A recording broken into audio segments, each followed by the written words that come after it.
Welcome to another episode of Prevailing Through Pain, where our healthcare hero is Dr. Jake Taylor Jacobs. He is the COO of SIPS Healthcare Solutions, and we are so excited to have him on our show today. Thank you, Dr. Jake, for being a part of our podcast today. Thanks for having No, thank you for being here. me. So, you came into our industry by storm, Yeah.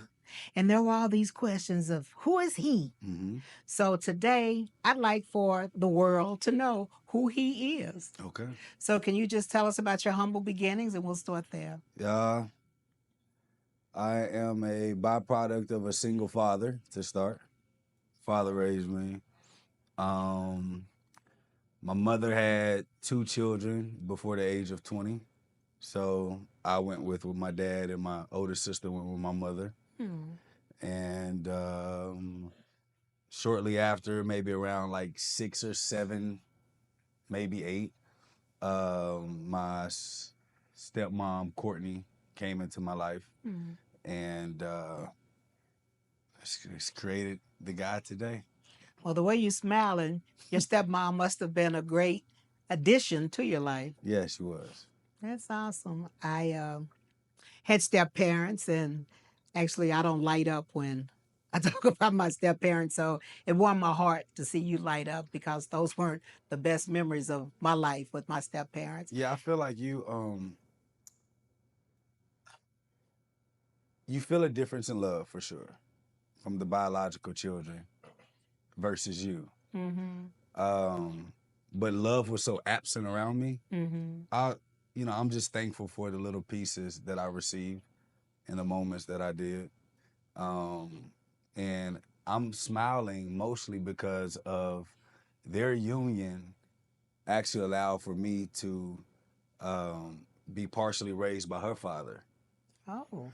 So it's her dad, my grandfather, that really makes me smile because without him, I know for a fact I wouldn't be where I am today. Wow. He taught me everything about being a man.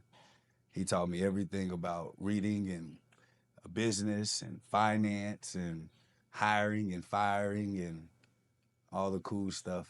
Yeah, he was a very, very important piece to my life. That's great. That says a lot about his character. Yeah. Hmm. Good So I want to hear about the little hard head boy because I know you had to be a hard headed little boy to be the strong man you guy. are today. Yeah. Um, honestly, I wouldn't necessarily say that I was hard headed. More so, I didn't know where I belonged. Mm-hmm. You go in the house when you're the only child that doesn't have that same mom, Mm-hmm. and you have a young father. Respectfully, he got to tell his own story, but was an alcoholic and at times abusive. Um, and you had a young stepmom who was battling, having an autistic blind son, along with this kid that doesn't know where he belongs, Mm-hmm. um, kind of intertwining. And in that space and in that time, I feel like my entire existence, I've been trying to figure out exactly where I fit. I Mm-hmm. didn't fit anywhere.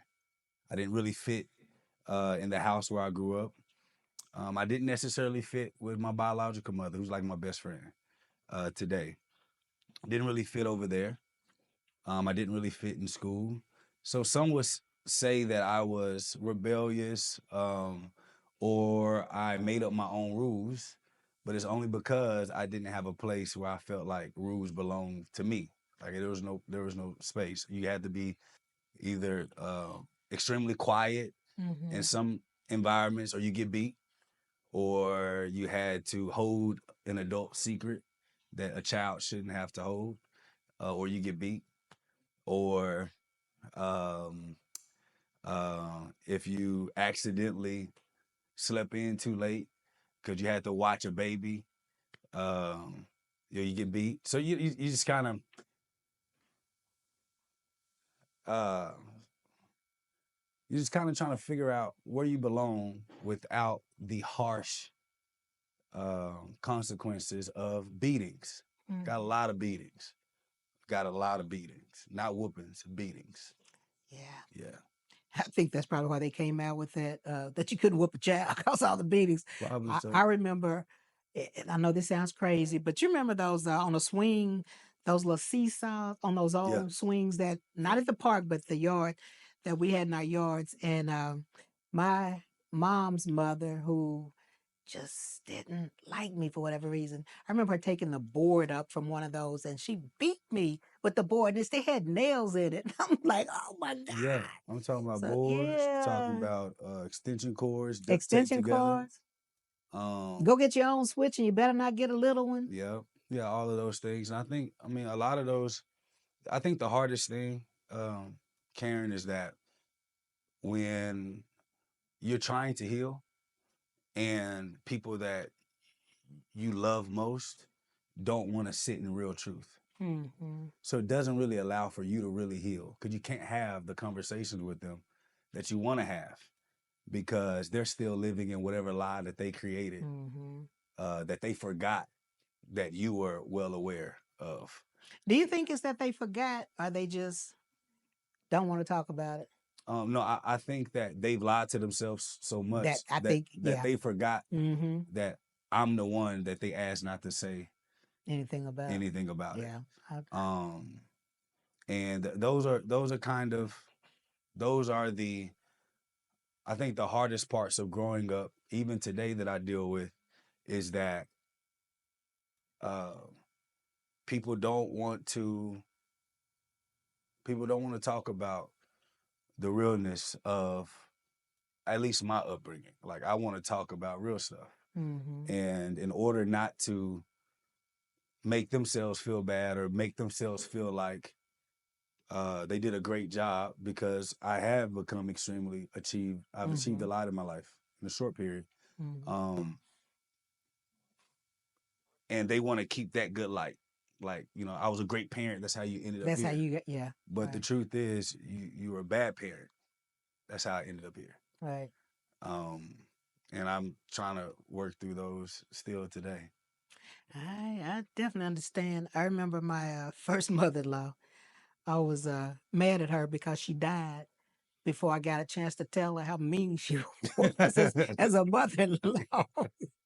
Because when I was her daughter-in-law, I just kept all that suppressed. Plus, I Yeah, was I was early 20s. I was 21 yeah, when I married her son, and when I grew up, yeah. When yeah, I grew up yeah, and got enough courage, I said I'm gonna go back and tell her how mean and yeah, abusive she was. And I used to tell everybody that when I used to look at Lifetime and you find people locked in a basement, that if they had a basement, I would have been that person that she locked in the basement because that's how mean she was. But I think sometimes those scars yeah, that we experience when we're young, they either kill us or make us stronger. And when I say kill us, I'm saying like our spirit, yeah, and we don't move forward, or we say I'm not going to live in this space, and we keep moving. And yeah. obviously, you decided I'm not going to live in this space, and you kept moving. So let's keep it moving past this child to your teens, your Oh, teenage years, I was entrepreneurial. Okay.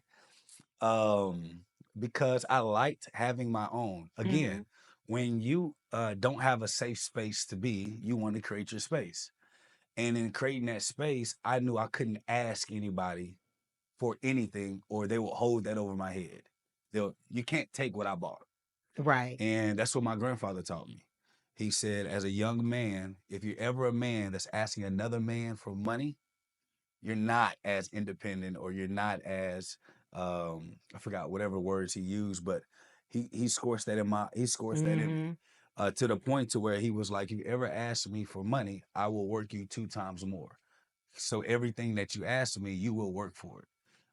So if I give you it in advance, you're going to work 2 times more. But if you work for it first, I will pay you 2 times more. So it was always like these drills that he always kind of instilled in me, and even something so small. I remember uh, and here's the thing.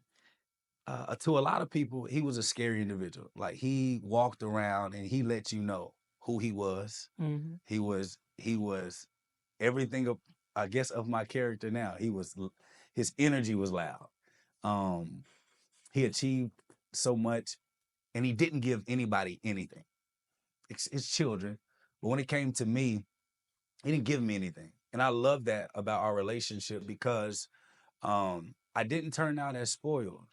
Sometimes when you're close in proximity to someone that has a wealth of abundance Mm-hmm. or stuff that they earned, people that are in proximity feel like they deserve Entitled. or Right. they're entitled to make more or to do more, Mm-hmm. and forgot that when you started, you had zero help, nobody, no big uncle, no big cousin, no big brother, no big friend that can just be like, hey, let me get you a start. You have to start from scratch. Right. But my grandfather, I remember at the grocery store, I used to have my buggy, like my little cart. You know what every kid do? He say, take the cart back. So I popped it up on the little grass. I got in the car. He looked at me. He was like, what you doing? He said, take the cart back. I said, man, I put the It's cart right there. back. Yeah. It's right there. Like, we good. Let's go. And he was like, I said, you see everybody putting their carts and their buggies on everybody doing it. He said, but I'm not talking to everybody. I'm talking to somebody. Mm-hmm. I didn't understand even that Mm-hmm. context then until he's just like giving me these little Nuggets, tidbits really. and Yeah. nuggets that I appreciated. Why? Because I didn't have consistency with soft but firm love, like Mm-hmm. in correction. The correction was I'll beat your. The correction was know something, just wah. Yeah. Or if you perform, then you can get out of whatever I'm mad at you about. But he was always so patient with me, and Hmm. always so loving, always teaching. He said, "Now get out the car and take that Get buggy all the way to the cart because how you do anything is how you do everything." And I've always gone the extra mile. Even Mm-hmm. today, if I got the buggy, I want to Take take it the all the way shortcut. back. I'm like, dang, Ignacio knows it. I was like, he's like, where are you going? I gotta go. There's no buggy cart. So now I have to take this car all the way Got to to the the back. store because of it. But it's those small things that Mm-hmm. allow for me, which created, and allow for me to get into earning my own. Never taking a shortcut, figuring out a way to earn my own as a teenager. And I started kind of cutting grass. And I didn't like how one to one making money with grass was. Is you cut grass and then I got to bargain with whoever the yard it is, $12 to $15, and sometimes $8. So you kind of you kind of bargaining. And my first time kind of experiencing like any bit of override or a staff, there were some kids in my neighborhood that wanted to cut grass, but they weren't really good at talking. Mm-hmm. My grandfather always made me talk. When I went with him to his tax shops, his accounting firms that were in Dallas, I would go there and I would have to be at the front and talk at 8, 9, 10 and talk. Welcome people in, file my paperwork. I was doing all of that. So it was easier for me to start a conversation with somebody that I didn't know, especially Mm-hmm. when it came to making some money. And so what we started to do, we would just start cutting the grass Okay. and then get like a quarter of cutting the front grass and then knock on the door and say, oh, I'm so sorry. We thought that you were the right house. We started cutting the That's grass. Do funny. you want us to finish? And then like, oh yeah, you can finish. How much you charging? Do you have $15? Like, I'm sorry. And then that's how we got our clients. That is Accidentally hilarious. cutting the grass. And so these kids, it was three of them that the Jacksons, they wanted to make some money. And so I was like, okay, I'm gonna go get the client. Y'all just start cutting the grass. Mm-hmm. And I give them like $5 per yard cut. But at the time, we'll cut 3 yards at one time. So you're making $15 a yard. I'm paying $5. I'm making $30. And all I did was knock on the Knock, door. knock, knock, knock. So that was Somebody has to get the business somebody though. had to get the business started. So in that aspect, that's what made me learn that doing the work doesn't always pay you as much as if you're the one that can create work for others. And Exactly. so that's kind of that my teenage years was an entrepreneurial phase for me. I got plenty of stories of businesses started, but my most prominent business was I was 15. My stepmama Courtney was crying in the kitchen. My dad just lost his job working for the Dallas Morning News. And I need to make some money. I didn't know what to do. I didn't have no money at the time. I went to my grandfather and I saw kids selling candy at the school. Lackadaisical. It was subpar at least. They weren't tracking their inventory. I learned how to track inventory from my grandfather and my stepdad, Mark. Mm-hmm. We had a snow cone shack. So you had to count the inventory, all the cups, You had to count all the candy bars. You had to count Mhm. all the syrup. So you create the syrup. And so I kind of picked up that trait. I'm like, man, they're not counting anything. Okay. So then I kind of noticed that the security guards were always taking the kids' candy and then just eating the candy at the end of the day. Because you couldn't technically sell candy in school. So I went to my papa and I said, "Can I borrow $150 from you?" He said, "For what?" And I said, "I want to start a candy business. My dad just lost his job and I want to earn some extra money for my mom, his daughter." Mhm. And he just smiled. That's my boy. He was like, "Okay." He said, "Okay, I'll give you $150, but first, you need to make sure you know the business because I'm going to want my money back." I was like, "Okay." I sat under a guy named Bab Adatiba. That's why I value consulting and advisory. Sat under a guy named Bab. He was terrible. Okay. But he showed me what corners to stand on in the it's like we were selling other stuff, but it really was just candy. What corners to stand on in our high school. Mhm. And I was an athlete, a really good athlete. Took our team to state. So I had a little bit of by the way, I'm going into the Hall of Fame in April, by the way. Okay. Yeah, okay. Congrats. But he was like, "Okay, don't stand on this corner because this city security guard, he mean as heck. Then you go over here, they a little bit cooler, but you got to give him like some Skittles or something." But he was inconsistent. He just Mm. made a little money. When he got money in his pocket, he stopped selling. And so I sat on him for a week and I told my granddad, I said, "I figured it out. I know where I'm gonna be." And so he made me draw out the diagram of inside the school and Mhm. where I'm gonna sell my candy, where I'm going to be, what were the rules. You can't sell in class because you get your stuff confiscated. First, he took me to Costco in Duncanville, got $150 worth of candy, sold out the next day, $300. Mm. I gave him 150 back the very next day. He was shocked. Cause he said, honestly, I didn't think he was gonna give me the money back and I was gonna hound you to death. Because nobody paid my grandfather back. Mhm. Nobody paid him back. So this kid honoring his word. Oh, he Love like, you need some more. it. So I said, no, I'm good. $300. He said, what are you gonna do with the 300? I said, I need to take this whole 300 and go back to Costco and get $300 more of candy. So I didn't Mm. save not a dime. Went and got more candy, sold out the next day. After I sold out the next day, after that week, I had overage. And so I'm selling out my candy, and then you had like some of the more popular kids, scary kind of folks, and I was like, okay, they're a little bit more popular than me. They a little bit more rough around the edges than me. So if I get them to sell my candy, ain't nobody gonna steal from me. And then I got them to start selling candy. Then they did take some candy from me. So then I realized, okay, if I just give them an incentive, if y'all sell out y'all's candy before lunch, then the next bag you get, you can have it. But they didn't know I already made a deal with the assistant principal that she was going to confiscate everybody else's candy and give it to me for free at the end of the day. So anyway, long That's story fun. short, I was making $4 grand a month selling candy Selling in candy. 4 different high schools. In And age 15, 15. I was taking home 4 grand. I don't know how much we were making. I was taking home 4 grand. I gave my stepmom $2,500 every month. It lasted for maybe about 4 months, four or Love it. 5 months. Then they shut us down. Hey, but you did what you set out to do Yeah, and more. yeah, that was cool. But that was my first. So teenage years were a bliss. I So just loved what was the sports? What did you play? basketball, only Basketball. basketball. Okay. Yeah, only basketball. Uh, yeah, it was a great time. Great time. Hall of Fame, huh? Hall of Fame. Yep, our team is getting inducted into the Hall of Fame in April. We're number 11 team in the nation, second in the state.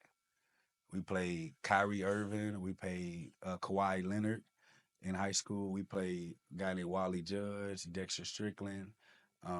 We played some cool guys. Did some great stuff, and that helped out with discipline, structure, and all of that. You learn that talent only gets so far when hard work is present. Right. And yeah, so So what was after high school? What was next? college.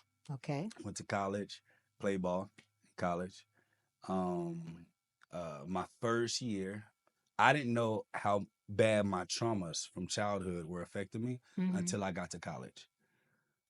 By myself, no one to. I moved out at 17. Never looked back. Um, my dad kept telling me at 18, you need to be out of my house. And I gotten to the point where I was okay with never having to take um, ridicule or critique Hmm. um, from my parents, because I didn't even agree with some of their decision making. It didn't have any rationale to it. So I moved out at 17, and I moved in with my college teammate, Hmm. his parents, in San Marcos, Texas. And I trained there all summer. I got a job at Texas Roadhouse, entrepreneurial. So while I was there, I didn't want to be the waiter because the waiter had too many responsibilities. I wanted to be the bus boy because when you're the bus boy, underrated, you can always get a job quickly. You don't have to memorize any menus and you can start working immediately. And I like the fact that I was making $7 an hour. But at Texas Roadhouse, you had peanuts that you had to clean up, Right. and everybody was responsible for their section. So I used to clean up everybody's section for $20 at the end of the night. And while I'm cleaning a section, I would do all their refills for whatever section. So that night, I So would was that you that charging them the shift. $20 Yeah, to? I charged them $20 to refill all their drinks at their table because they were Mhm. lazy. Refill all their drinks at their table, and I would clean up their section. Because as a busboy, you're only responsible for the stuff that's on the Right. table. So I'll clean up. I'll go back there. I'll give my guys in the back $5 just to stay back there, and then I would be the one that was kind of like just busting the table, sending it back, and then refilling drinks and whatever. So I was making some solid money while being a busboy, $20 a shift, at least 5 tables or 5 sections. That's $20 times five. That's $100 each shift, and I worked double shifts every day. So worked double shifts with additional $200 a day. I felt like I could live. I can make it in this world. So, but at 17, I'm staying at Cameron Austin's him and his mom's apartment, and we trained and worked out with his father, Charles Austin, who's actually for the longest still holds or maybe held maybe until the late 2020s, 2018, 2020s, Charles Austin held the high jump record in the Olympics, Oh wow. gold medalist. So I was getting trained by an Olympic gold medalist. So it was absolutely amazing. God has done some great stuff with me. Dr. J, hold that thought. We're going to take a break for our sponsors and we'll be right back. Do you have a powerful story of perseverance? Have you triumphed over pain and want to share your story with the world? We're looking for inspiring guests to join us on the Prevailing Through Pain podcast. Head over to KarenSherry.me/guest. Fill out the form and let us know your story. Your voice could be the one to inspire others.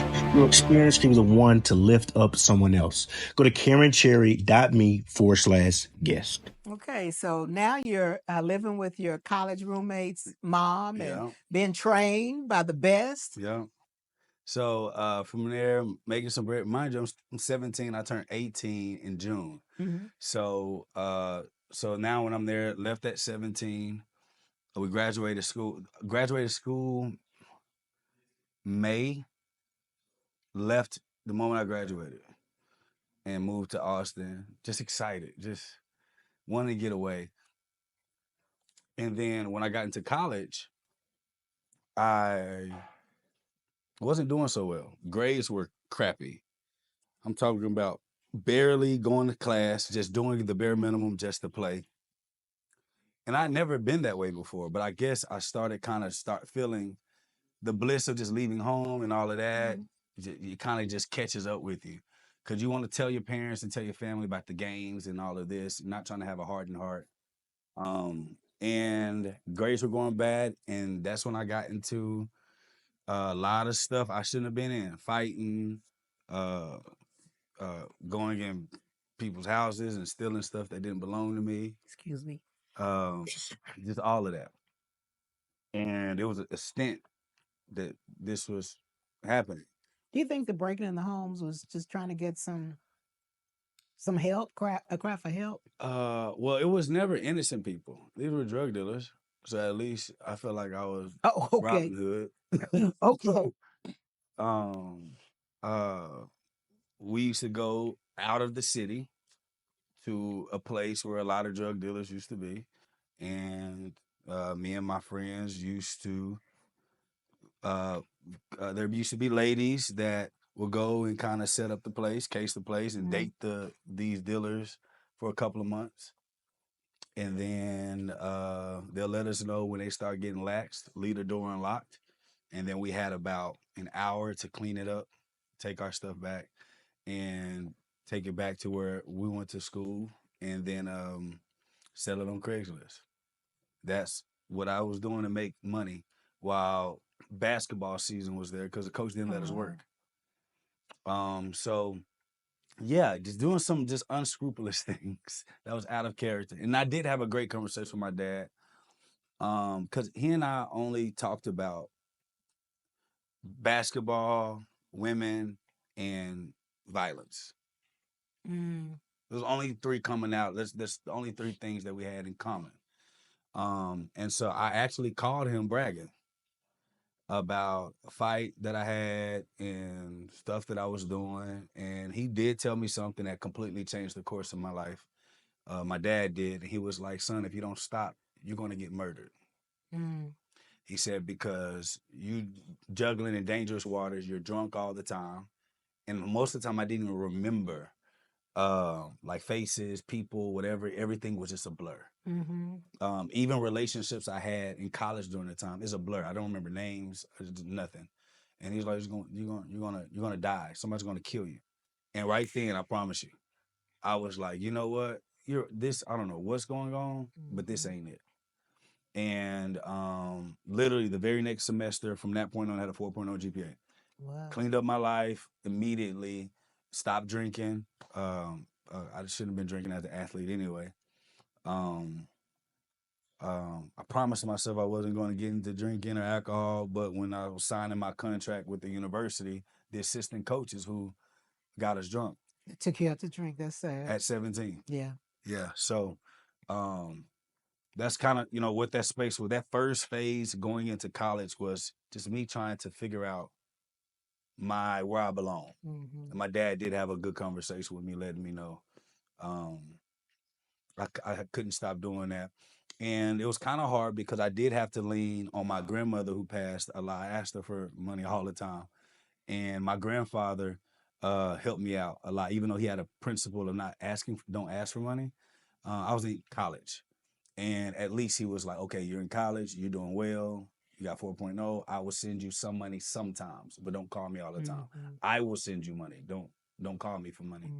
Mm-hmm. But that was hard. It's just waiting for somebody to take care of me, and then they dangle it over your head that they helped you. Um, when I knew I was doing, well for myself to represent my family, and went through there, and I transferred to another university. It was like a clean start, and I did well, excelled Mm. extremely well. Um, I lost that scholarship. A young lady lied and said that a baby was mine that wasn't, Mm. and the university kind of just shunned me, completely shunned me, and I led in every statistic. I still had a 4.0 GPA. I was the first black captain of that university. And so anything that would have created a negative light, they were like, no. And although I went to the dean of student affairs, and I talked to him, and our conversation was supposed to be, um, uh, I'm so sorry. our conversation was supposed to be not secretive but confidential. And he ended up telling my coach. And my coach got upset that I talked to him first and didn't talk to my coach first. But I was just talking to the who's over housing. Yeah, so I talked to the dean. I thought that's what I was supposed to do, talk to who's over student affairs and housing, Mm-hmm. because it was a traditional Baptist university. I already knew what the look would kind of look like. So I was like, hey, if if I were to get married to this girl, could I move off campus and still keep my scholarship with my housing? And I was going to just get married, make it right, finish college, do those things. And I said, he said the conversation was confidential. and then we could get it worked out, and then we could decide how to tell the coach. 'Cause Mhm. I wanted to get the other stuff done before the coach. Coach, I'll go to sign my renewal, scholarship. You got to sign it every year, your package. Went in there to sign. I was the last person, so I was like, went in there, and he just blank was like, hey, Jacobs, we won't be bringing you back next year. Oh wow. And I'm thinking he's joking. Come on, coach. Me? You're not gonna bring stop it. Like, what are you talking about? You're not gonna bring me back? All right, where's this? I literally was like, okay, where's the paper? Like, this is a good joke. Then I looked to Coach Tucker to my right, older coach, tears coming down his eyes. So so the action of him being so stern with me and then his right hand man crying to let me go, something ain't right. So I said, be honest, like, what's going on? Just, you're selfish and you only think about yourself. And I'm taking the organization in a different way. And I was just like, just cold. I didn't know where to go, what college I was going to go to, where I was going to finish my education, nothing. And I walked out, tears just flooding down my face and still not Mhm. knowing why. And then all of the athletes, my players, my teammates were like, "Hey, yeah, hey, we know you signed your contract. We know it was good." And they see my tears, they're like, "Jacobs, you good?" I'm like, nah, he cut me. Quit playing. He cut you? Stop. No, he cut me. So I leave out the door, and then Danny uh, was over the alumni uh, council or whatever. And he was like, I told him what happened. He said, he got rid of you. He said, you want your scholarship back? Because we'll go right now and go get it back right now. Because we're not letting you go. And I said, I don't want to be anywhere that nobody wants me because that's not Mhm. going to be a good situation for me either. So I'll just kind of figure it out. He said, let me know at any time. Because I told him everything. He was like, that's ridiculous. So, but walking to my dorm, I'm getting hit up like immediately with college coaches saying, I heard you was released. I don't know who called who. I still don't know who called these coaches. I heard that you're released. We got a full ride scholarship for you immediately. So I go to all the colleges. I go kind of figure it out, and I ended up at Wiley College, Hmm. HBCU, the most unlikely of places that I would decide to go. But I respectfully have been to two predominantly white institutions, PWIs, Mhm. is what we call them. I said, I wonder how I would thrive in a place where it looks like me. Different skin tones, different skin colors, like Indian, black, just Mhm. just a melting pot of me. And I wonder what it would feel like to work for a coach, play for a coach that just does nothing but believe in me. Because I still wanted to go play pro ball. Right. And Coach Payne told me, he said, before you come here, Jacobs, I want you to know no pro scouts come here. There ain't no pro scouts coming to Marshall, Texas. I'm letting you know that right now. And I said, my dad was with me at the time, and he was like, yeah, that's until Jacobs got here. And Coach Payne looked at my dad. He said, well, Jacobs, there are no pro scouts coming here to Marshall, Texas. You can have the scholarship, but I'm letting you know this is you're going to play, but ain't nobody coming here. So it's Payne's ball. That's what he Mhm. said. Long story short, as the season went away, when the day I tore my ACL was our 11th game at Wiley. Already broke the assist record. Already like just breaking all these records, and there were 5 pro scouts in the stands the day I tore my ACL. Mm. And it's the first time I ever seen my dad cry. Well, second time. He came down like, son, get up. You got to get up. Like, why? I'm sitting right next to a scout. He just scratched out your name. You got to get up. So I'm like, my knee kind of feel all right again. So I start jumping. Start doing that. And then with the ACL, it Mm. keeps your knee in place. You lose the ACL, it's just, Mhm. so I moved and my knee just went Mm. like that. So I was out. Um, and so Coach Payne ended up coming to me. He said, "You know what, Jacobs? You're the best guard I ever had in my career. Not just because of talent, but because I was first at doing everything, and I've always been this way. Mm-hmm. I don't care what it is. I'm going to be first. I don't care if I have to study longer. I don't care if I have to sit here longer. I don't care if I have to practice longer. I knew that I didn't have certain athletic abilities. Mm-hmm. I didn't jump as high. I wasn't the fastest, but I can use this to get me into any situation I could be, which I've taken in everything I do from my grandfather. Never take shortcuts. Always see it all the way through. And Coach Payne said, and I've never had a player that I allowed to stop practice or stop other players from playing in a game because they weren't living up to a standard. I did that all the time. I said, Coach, in front of him, he's not playing it tomorrow. Coach would be like, why? He didn't come to he came late to practice. I told him don't show up late to my practice. He didn't watch film, or when he watched film, he was asleep. So I'm not playing next to nobody that's not prepared. Right. And he'll be like, all right, you ain't practicing. So he was the first coach that did that. So he came and cried and said, man, I know I told you, Jay, because there wouldn't be pro scouts here.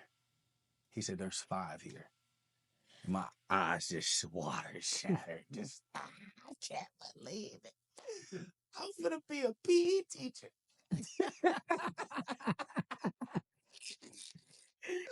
Oh, I don't know nothing but basketball. Because even entrepreneurship was taboo. Mm-hmm. Like, you know, it's you become an entrepreneur or business owner from a trade. Right. I selling, I could sell, I could do that stuff. I didn't know what I just wanted to hoop. Uh and then graduated, finished my school there, went through rehab, got invited to a pro combine, 10 months post-op, killed it. Killed it.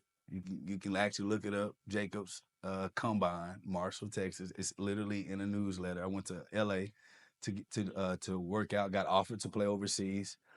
And separate from basketball, during my rehab, that's when I found myself. Okay.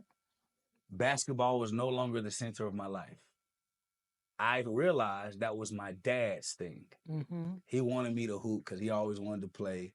Because even the conversations we would have, he was like, when you make this money, you're going to send me the money, and I'm going to give you a um, uh, Like a stipend. allowance, Mm-hmm. stipend Mm-hmm. allowance Mm-hmm. on your own money. And there's always these sayings of, when you get there, you're going to send me money. And then I'm going to send you a portion that you live on. It's a little like this. It's almost like this, like my grandfather's back in my head. If somebody gives you something, you owe them. So never take what somebody gives you. Mm-hmm. So then when I lost basketball, I felt like I became a man, because in that space, I said, what do I have for me? What is mine that I can say I built, I've done? Nobody can ever say that they built me, that they trained me, that they gave me anything. What is Right. that?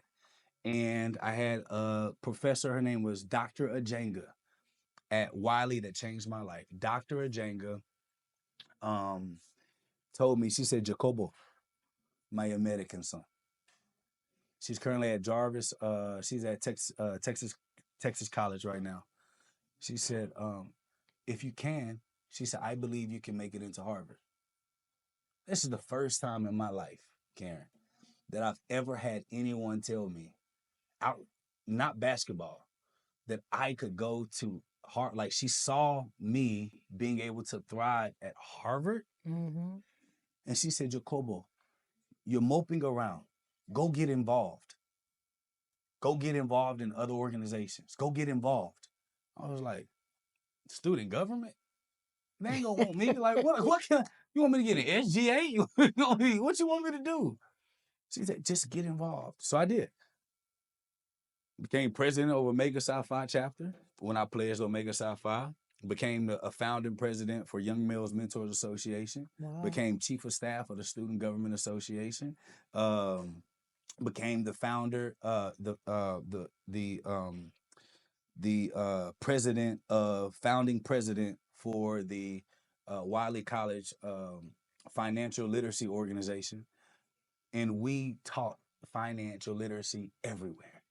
My first conference I ever spoke at was after I tore my ACL. It was back in Dallas at an international conference with professors, deans, doctors, and I was teaching them the importance of having financial literacy as a permanent curriculum within their curriculum. Your students should get introduced to it before and have to exit with that information leaving so they know what to do.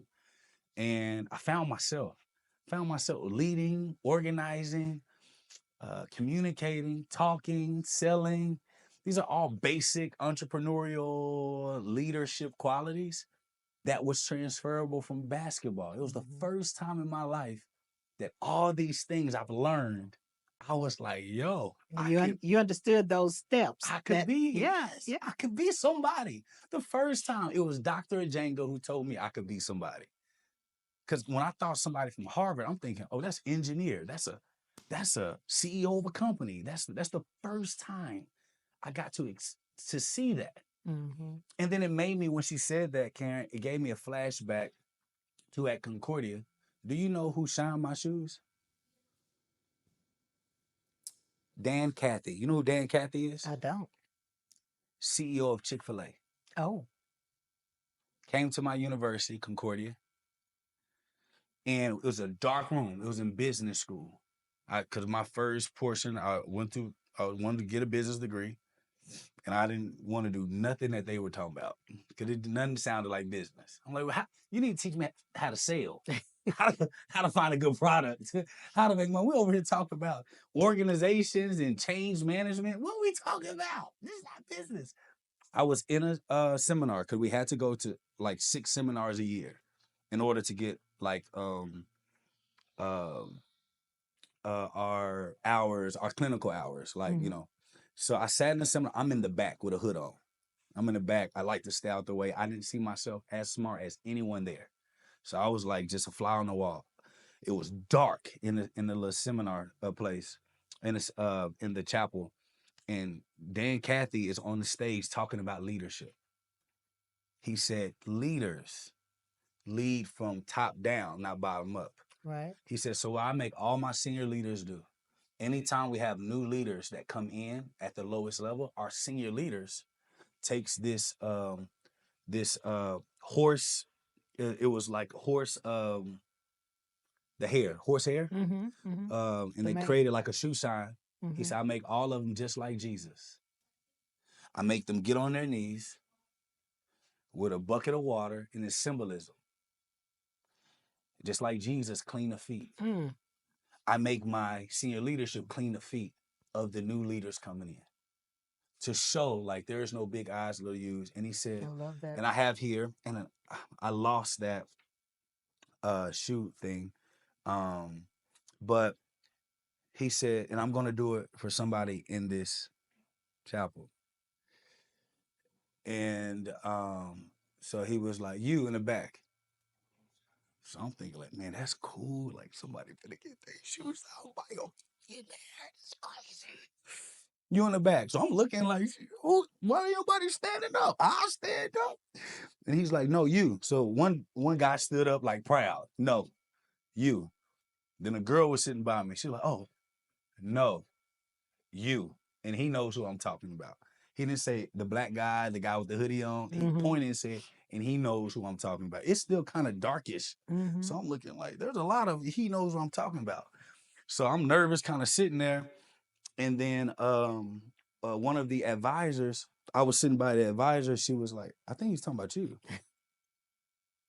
I said, he was like, yes. So I stood up, I walked down, I sit in the chair. Dan Cathy cleaned my shoes with this brush and handed it to me. So in that moment with Dr. Ajanga, it was like a point of, in Shakespeare says in anagnorisis, this is like a terminology in the Shakespearean world, a moment of awareness. When you have a big moment in your life that now you can look at all the things that have happened and come back to a moment of awareness and say, this has always been the destiny regardless. All right. And when she said that, that's when I started saying, I can be somebody, I can do organization, I can build stuff, I can da-da-da, I can do this. And that was my college period, just kind of figuring out who I was outside of basketball. And I got offered to go play overseas. My grandfather had another conversation with me because he knew how my father was. And he was like, let me tell you something. If you can make $10,000 with your body, he said, I'm going to be honest with you. You're not going to the NBA. So $10,000 a month, max, you may get to about $250,000 a year. He said, but son, I know you. You're just playing the sport just to play the sport. He said, if you can make 10,000 with a broken body, because my knee was shattered at Right. the time, what could you do with your Your mind? brain. Yeah. He said, you can figure it out. So that's why that number 10,000 was so big to me. And I was just wondering if I can make 10,000 a month. I'll be, and so I went into, I graduated the first one in 141 years. Now it's more time now, but at the time, the first one in 141 years in Wiley College history. I was the first one to graduate on my own in the fall. I'm the only one to have a fall graduation degree or conferred degree in the fall. A lot of history was made at Wiley Wow. there. So you know, just these. So when you brought up past, it's kind of hard for me to even bring up certain things because I'm so appreciative Mm-hmm. of everyone and everything now, whether they're in my life now or not. Because I wouldn't be who I am Right. if I had such a perfectly crafted and given life. Right. Um, so that was my college. Sorry for taking so long to get No, through that. no, that's good stuff. Some good nuggets that you dropped in there because I'm a firm believer. Like even going to the college that you said you wouldn't have chosen, Yeah, but you were supposed to be there. yeah, it was ordained It for was me to be ordained for there you to be there. because I didn't like my skin. I didn't like who I was. Mm-hmm. And I was even at the point to where I was like, you know, I need to marry and have procreate outside of my race Mm-hmm. to even give my children a chance to kind of be seen. Mm-hmm. Um, but Wiley truly gave me an identity where I'm so proud to be a black man. Yeah. I'm so proud of my traumas, my past. I'm so proud of my mistakes I've made. I was so proud at this underfunded, uh, lacking resources university that didn't have the best of anything, but they had the best people. Yeah. And and I appreciate you saying that about not appreciating the skin that you were born in. I think for a lot of us, and I'm a lot older than you, but people my age, even that were a fairer in complexion, um, if they could have swayed the other way, they did. And I think sometimes as I listen to people talk, it's because maybe of seeing someone that looks like yourself be mistreated or you mistreated by someone. And so we just kind of get lost into looking at glam that someone else has and that someone else may not be in the skin that we're in.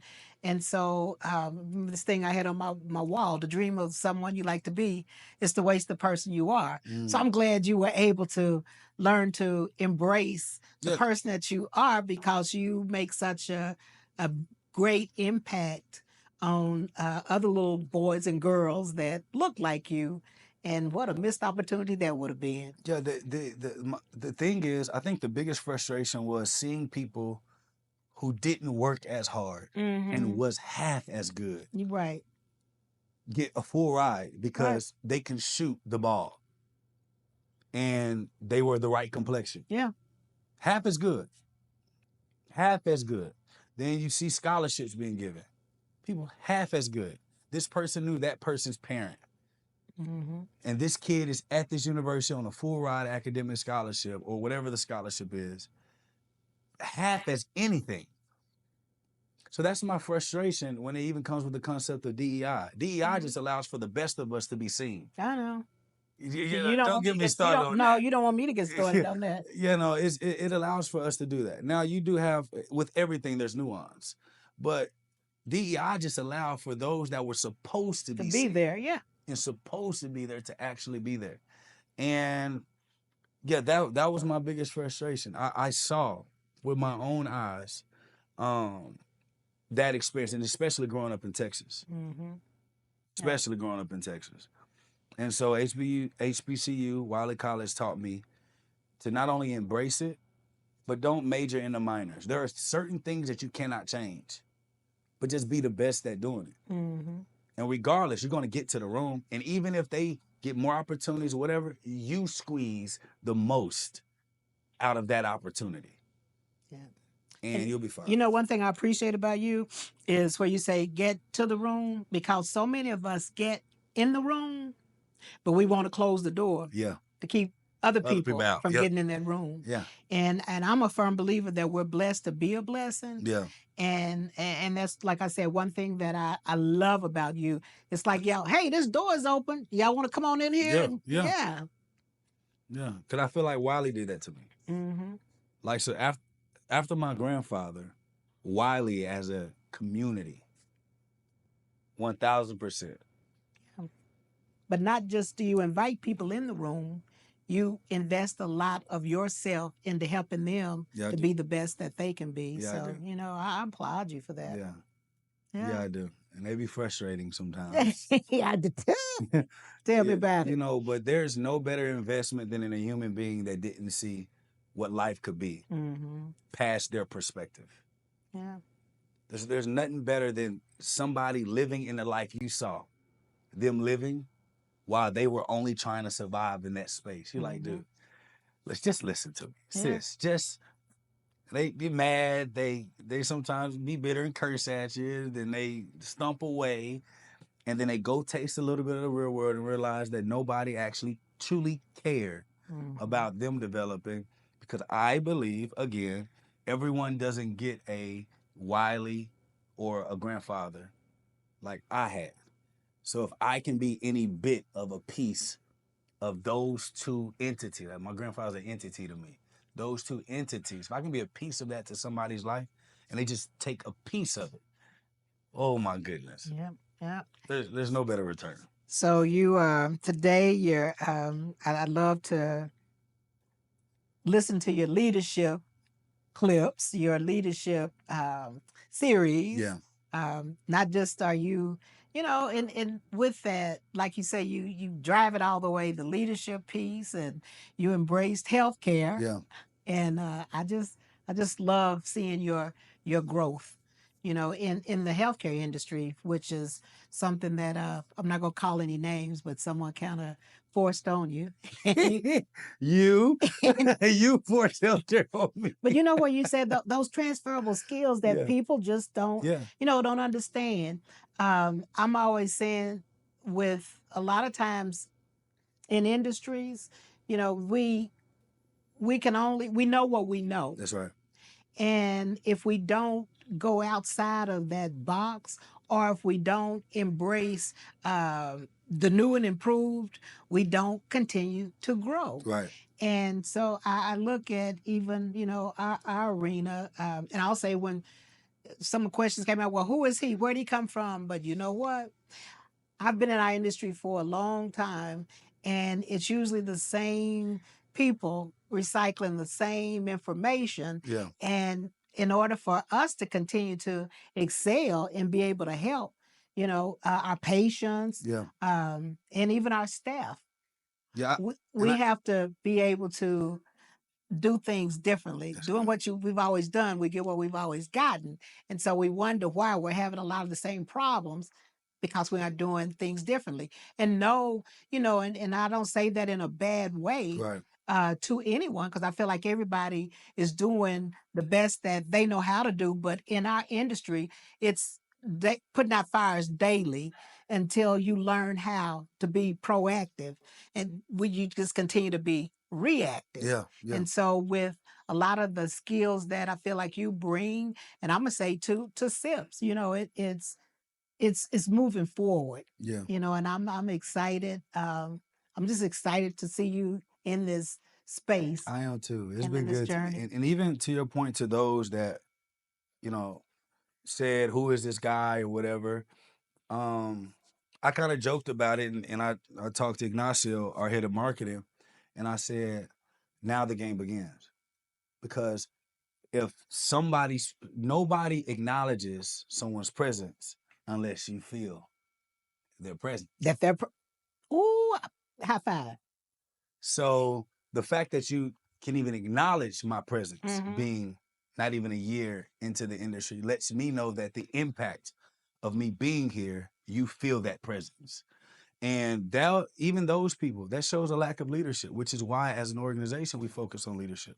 Because as a leader that's really developed, you understand the more talent we have in our niche in this space of healthcare, the more it brings attention to our niche. The more it brings attention to our niche, when you have truly gifted and talented people, the more now resources have to be given to keep and retain Mm-hmm. those talented people. And I say this all the time, you know, and my grandfather taught me this: you can always learn how and what to do at any time, but knowing when and why you're doing it, That's the key. that takes development. Mm-hmm. And when I look back at my life, I done been through a lot. Molestation, I done been through getting stabbed in the back, I done been uh hit with irons and all this. It was crazy. I have been through a lot. But the one thing I can say, out of all those things and phases of my life, with my grandfather always pouring into me, he was developing the leader in me. Mm-hmm. Because if you are truly a leader, and you really are developed, there is no place that you can go that you won't excel. There's no environment that you can't get in that you can't get out. There's no organization that you can't change. And there's no one who can dictate your feelings or your emotions about yourself. Right. If I'm still allowing for other people to dictate how I'm going to move and interact, then those are showing signs of lack of development in your leadership and your ability to understand who you are as a person. If you don't know who you truly are as a person, how can you help the next person excel to become who they are? Exactly. So yeah, so for those people, I'm just going to say, don't stop. You Don't know, stop. don't stop, because if you focus on that, you'll be just fine. And then you can always learn the how and the whats. The hows and the whats are easy, but uh, knowing when and why you're doing certain things, that's where the true magic comes. And we're going to keep being here, and I'm going to be in healthcare for a mighty long time. Blink twice if you in trouble. So, what would you tell that person that's that young person that is trying to figure out what to do? You know, I'm just kind of out here, and I don't feel like I have any moral support, and Yeah. just don't know what to do. One, read. And well, I always tell young folk, how many times do you bathe? Hopefully, it's twice a day. How many times do you brush your teeth? Hopefully, twice a day. How many times do you wash your hands? Hopefully, regularly, because you're always touching stuff and shaking people's hands. But how often are you washing your mind Mm, from that that's stinking good. thinking? See, when you're younger, until you can be in the environment, you have to create your environment. When you create your environment, the only place you can escape for moments of time is here. That's why people like to get high. That's why they like to get drunk. That's why they like to watch movies. That's why they like to watch reality shows, because it gives them a form of escapism Mm-hmm. to get them out of their current space that they're in. So the first thing you must do, you must keep positive reinforcements in your brain so that you can reprogram all of the programming that has been placed in your mind. Who Mm-hmm. you are, you've been told you are shy. You've been told that you don't talk much. You've been told you're too arrogant. You've been told all these things. And if you hear it enough times from people that you consider valid, Yeah. that impression impresses upon you, and it stamps in your brain that that's who you are. So you first have to reprogram what you think about yourself. That Mm-hmm. has nothing to do with making money. That has nothing to do about the job. That has nothing to do with you working for somebody. That has everything to do with you yourself. Work on you. Positive podcasts. Prevailing Through Pain, Bred to Lead. Positive podcasts that are training you, that's speaking life into you. Positive affirmations things that you can be, things that you are. Then look at your circle and look at everything that's opposite of what you're putting in your brain. Right. And then slowly start removing those things, because you need to then understand that there will be a period of isolation when you're trying to figure out who you are. So before you try to find a career, get a certification, go work for yourself, leave this company, go to another company, just start with developing you. Read the books, invest in the courses that don't teach you trades, but teach you how to master yourself. And then from there, then you will start to figure out through divine leading where you're supposed to be, because God will kind of take you Yeah. to different places that you think you'll be there forever, but they're just things that you need to pick up along the way until you actually, God feels like you're ready to be placed in the environment that you truly will thrive in. So a lot of young folk try to rush that. Yep. I believe that, and I agree with that. Well, thank you so much Thank you. for being on this episode of Prevailing Through Pain. And we're excited about where the future goes. Thank you.